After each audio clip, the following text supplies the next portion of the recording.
Writing about this person for my Leaving Certificate History project got me an A1 because of his very strange story. Bearing me in the name of the brain. I came from God, the world to save.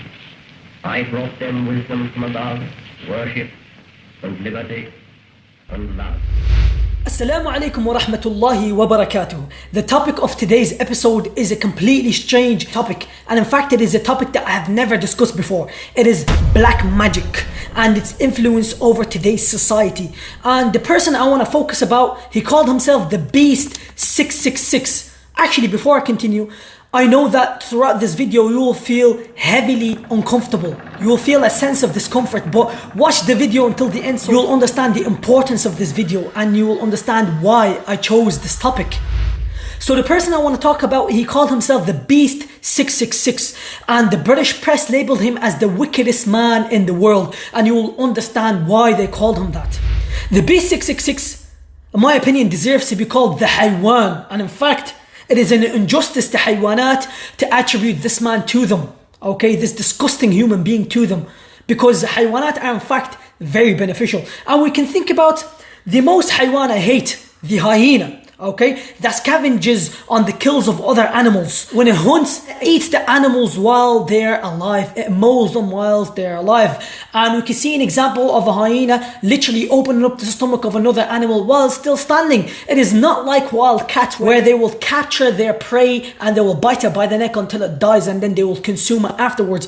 The hyenas are completely different. Hyenas are very, very annoying scavengers that eat everything, yet they still have a very, very beneficial role in keeping a balance in the food chain. They exist over various geographical locations. They prey on a large number of different herbivores, grass-eating animals. They keep their numbers under control, they keep them under check. So let's say the hyenas were out of the game, the hyenas were gone. These herbivores would increase in number and they would eat all of the vegetation, and when the vegetation is gone, there's a great imbalance in the ecosystem and many habitats would actually die and many insects would die as well. So hyenas, despite being very harmful animals, yet they have very, very beneficial roles. Unlike this person I want to speak about, in my opinion, he brought no benefit to humanity, he only brought forth evil. Now, going back to this shaitan, despite his evil and disgusting biography and disgusting lifestyle, he has a massive influence on society today and the lifestyle that is embraced in the West. Before we go into his influence on today's society, we will learn about this shaitan and his lifestyle. His name is Edward Alexander Crowley, and as you can see, his picture is in the back, wal'iyadu billah. Best known as Aliester Crowley, who was born in 1875 in the United Kingdom to devout Christian parents. After his father died, he hated religion. Apparently his father was a very devout Christian and a very anti-pleasure person. And Crowley obviously went completely the opposite direction. So he was an advocate for self-worship. How? Through the following of one's desires, no matter how depraved and disgusting they are. In 1898, Aliester Crowley joined a secret black magic and occult society called the Hermetic Order of the Golden Dawn, which included famous people, famous figures like the famous poet William Butler Yeats or W.B. Yeats.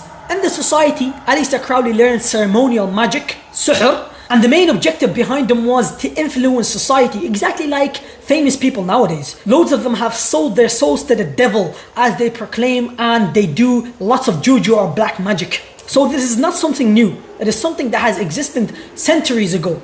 Aliester Crowley bought the Boleskine House by Loch Ness in Scotland, which he bought specifically to perform a dangerous black magic ritual called the Abramelin, which claims to unlock one's guardian angel. Unlock one's guardian angel. So he specifically bought this house to perform this black magic ritual, which was supposed to take up to 6 months, and the house needed to be specific. It had to be a secluded house in a secluded area, and it had to face a river, and his door needed to be in a certain direction in order to fit this dangerous ritual. Apparently this ritual was so dangerous that it had opened up the gates of hell, astaghfirullah, or unleashed lots of evil demons and lots of evil spirits. So Crowley left the ritual incomplete, and he claimed that his experiment simply got out of hand, as he says in his writings, especially after his lodge keeper, Hugh Giles lost his 2 children. They claimed that Crowley was the cause of their death. Before this shaitan left his Boleskine House, he met a woman called Rose Kelly, which he married literally the next day. Obviously he did some mad sihr on her. He put some magic spell on her in order for her to love him. Wallahu a'lam. So they literally went on their honeymoon in Cairo in Egypt, Al-Qahira. And here's when things got a bit crazy. Him and his wife went into one of the pyramids and slept the night in the king's chamber, where Crowley had a spell book that claims to summon demons. So he was literally reading from the spell book that claimed to summon up dangerous demons. So she got in a weird state of mind. She claimed that she was possessed by an ancient Egyptian deity, astaghfirullah, that was called Aiwass. So Crowley wanted to test her. He wanted to see if she was taking the mick out of him, basically. So he brought her to a museum and he showed her a couple of statues and he told her which one is Aiwass. And apparently she didn't know anything about Egyptology, and she pointed at the correct statue of Aiwass, and that's when he believed her.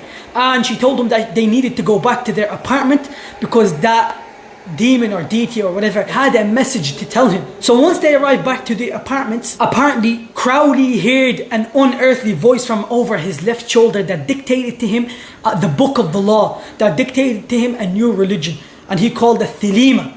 And he called his book the Book of the Law. It's obviously a shaitan or a jinn, because when you are given a ruqya and the person is possessed, all raqis will tell you that this shaitan will go to the left side of your body. Crowley, according to him, he heard an unearthly voice from over his left shoulder that dictated to him his new religion. Prominent teaching from this religion is the quote, "Do what thou wilt, this shall be the whole of the law," or "Do as you wish, do whatever you desire, do whatever you want, no matter how depraved and how disgusting it is, because this is your personal freedom." And according to him, indulging in your desires will conquer parts of your spirituality and parts of your brain, and will elevate your intelligence. What a load of BS, what a load of crap. So in 1909, Crowley met his first devout disciple. His name was Victor Nyberg, and he was a recent graduate from Cambridge. He was a poet. He was apparently a very weak personality. So him and Crowley set on a journey to the Saharan desert in Algeria. So once they arrived to Algeria, they arrived to the Saharan desert, they took on foot for like 2 days, and they arrived to a place where no man is around. And they stayed there and they done some ceremonial magic. Listen to this unimaginable filth. Neuberg was subjected to a series of sadistic acts designed to test the poet's dedication to the beast. Disorientated by the effects of the desert and copious quantities of hashish and mescaline, Crowley and Neuberg embarked on the climax of the ritual, summoning Choronzon, the dweller of the abyss, seen within the occult world as the devil himself. Crowley gets seized with a passion to perform a sexual act, and Crowley is the passive partner in the sex act. And at the point of orgasm, Crowley has like a mystic revelation. He sees a blinding white light. He seems to commune with the secret chiefs, and he suddenly realises that sex can be a sacrament, can be in praise of the gods. It's like a shortcut. It's a short circuit to go straight in to achieve whatever you want to achieve magically. In 1920, Aliester Crowley had established his first house of worship, as he called it, the Abbey of Thelema. After his followers have increased, they went to Cefalù, Sicily in Italy, and they bought a house, and this was basically their place of worship and where they conducted their magic rituals. Him and his disciples, they have pushed the limits and they have pushed their boundaries, and they conducted rituals that involved depraved, unimaginable acts. I cannot even tell you what they did, so I'll let you listen for yourself. Crowley set up the abbey in 1920 with his latest mistress, Leah Herzig, their newborn baby, and a motley band of followers from around the world. Crowley met Leah in New York when she was only 19. She was totally dedicated to him and was prepared to do anything he asked of her. I dedicate myself wholly to the great work. I will work for wickedness. I will kill my heart. I will be shameless before all men. I will freely prostitute my body to all creatures. As people at the abbey continued to lose their inhibitions, the sex magic rituals Crowley asked them to perform became more and more extreme. Probably the most controversial and lurid episode in the whole Cefalù period is the attempted copulation between one of his scarlet women, Leah Herzig, and a goat. Now, supposedly, at the time of orgasm, the goat was to mount Leah Herzig, and at the time of orgasm, it was to have its throat cut. You can wonder whether what he was trying to do was, A, to test the dedication of his disciples, to see how far he could push them. So in 1923, a disciple of Crowley who had come to the Abbey of Thelema, him and his wife. His name was Royal Loveday. When he came to the Abbey of Thelema, after a couple of months, he died because Royal Loveday, what he did, he drank the blood of a sacrificed cat. The Italian government had heard of the disgusting things that were going on in the Abbey of Thelema, and Mussolini ordered the army to kick Aliester Crowley and his disciples out of Sicily and out of Italy altogether. So his wife went back and she told the British press everything that had went on in the Abbey of Thelema, and this led to the British press naming Aliester Crowley the wickedest man on earth, or the wickedest man in the world. As Muslims, we know that black magic will not work until you literally worship the devil. And animal sacrifices, they are acts of worship, as Allah subhanahu wa ta'ala says, فَصَلِّ لِرَبِّكَ وَانْحَرْ. Pray for your Lord and sacrifice for him. Animals, so prayer and sacrifice are on the same level, and they're both acts of worship. And the black magic will not work until one literally worships the devil. Eventually, everyone that was in the Abbey of Thelema and that participated in the disgusting rituals ended up in mental asylums or ended up committing suicide. It is said that Victor Neuburg literally lost the plot after him and Aliester Crowley conducted the disgusting acts they did and that dangerous ritual they conducted in Algeria. Eventually, Crowley went back to England because all of his money, which he had inherited from his wealthy family, had ran out, because he was spending the money like it was nothing, left, right and center. And all of his money ended up running out. So he ended up going back to England. So basically, when he went back to England, he literally stayed in a hostel, in an old people hostel, and he was a heroin addict, he was a loner, he was a loser, he had literally lost everything. So out of desperation, the British press that had wrote about him, he ended up taking the guy that wrote about him to court in order to get some money out of them. And he ended up losing the case because the wife of Royal Loveday that drank the blood of that sacrificed cat, she had told the British press about him, and she actually came and she attended the court on that day, and she had told the judge. And in fact, Aliester Crowley had everything documented, everything him and his disciples did, he had all of that documented. So he ended up losing the case. And in fact, the judge, he says, in my 40 years of work, I have not heard of such disgusting depravity. In his final days, Aliester Crowley died as a loner, as a heroin addict, and many say that his last words were, I am perplexed or confused. And obviously you're going to be perplexed or confused or scared, because what would be awaiting a disgusting man like him? And others, they say his last words were, sometimes I hate myself. La'natullahi alayka ya Crowley. So why did I make this video? Why did I talk about such a disgusting personality? It is important to know the origin of the societal and the cultural values that are embraced today. You see, when you look at the culture of today, you will understand that there's a huge change in comparison to the culture back in the day. And the main changing point was counterculture movement in the 1960s and in the 1970s. And some of the people that pioneered the counterculture movement, which was literally a movement that revolted and rebelled against the cultural values, the conservative cultural values at the time, and called for absolute freedom. Some of the people that pioneered this movement were a band called the Beatles. And the Beatles were huge fans of Aliester Crowley, and they adopted his main teaching, do what thou wilt, this shall be the whole of the law. And in fact, we could see a picture of Crowley presented on their album Sgt. Pepper. In fact, a lot of the rock and roll artists and musicians at the time, they embraced the teachings of Aliester Crowley, and they called for the teachings of Aliester Crowley. For example, the band Led Zeppelin and their guitarist Jimmy Page, he actually bought and purchased the Boleskine House in Loch Ness, where Crowley conducted his Aborigine ritual. And artists like David Bowie, they made songs about Aliester Crowley. For example, the song Mr. Crowley, and the rock band Black Sabbath, and the Rolling Stones, and even some hip-hop artists.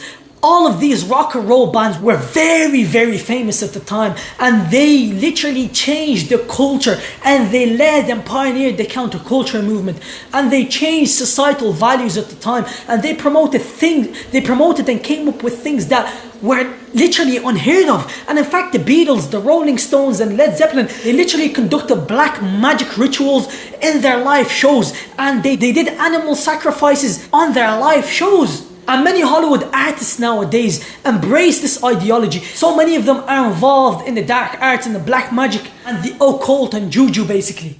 Listen to this Haywan. Look what he says. Mr. Crowley has been instrumental throughout music for before I was born, you know what I mean? Led Zeppelin, Beatles, there's a lot of great artists that, you know, are the building blocks for even hip hop. He's had a big influence on the culture. At first sight, he's the wickedest man alive, right? That's what he's very wicked, man. But if you dig into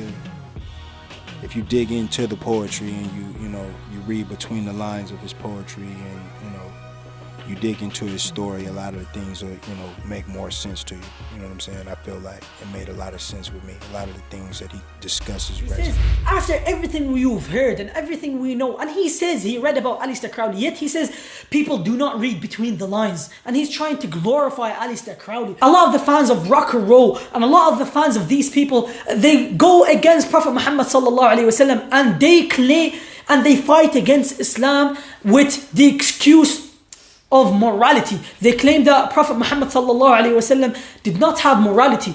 Did they have any boundaries? Did they have any moral boundaries? Of course not. Of course not. So we need to understand the societal values that exist today, their origins. Where did they come from? They came from very depraved, disgusting people. Even the leaders of the hip-hop movement now, and many artists and musicians in England and in the US, they come out and they publicly say we have sold ourselves to the devil and we do black magic. In fact, when I was doing my research, I found out that, for example, Led Zeppelin and the Beatles, they literally conducted black magic rituals in order to write the lyrics for their songs. Especially the song of Led Zeppelin, Stairway to Heaven. So just literally researching these things gave me a very bad headache. And I felt literally void spiritually because I was exposed to a whole load of filth. Things that I have not heard of before. They literally kill your soul. And I do not recommend anyone to delve and to search into these things because wallahi it's a very slippery road, and many people ended up going astray by literally just researching these things, and they're curious, they want to know more and more and more, and they end up with the wrong resources in their hand, and they end up literally getting possessed or leaving their deen. It's a very, very dangerous topic to delve in, so I do not recommend anyone to delve in it. And I literally just wanted to make this video to show you how societal values changed and who are these people that contributed to this change. So I hope you found this video beneficial. Don't forget to like, share, subscribe to our channel, and comment what you think down below, because this helps spread our channel, helps spread the video. And if this video gets 1,000 likes, inshallah, I will make more educational videos like this one. السلام عليكم ورحمة الله وبركاته. يا عاشق الدنيا تأهب للذي قد ناله العشاق كل زمان، أو ما سمعت بلا رأيت مصارع العشاق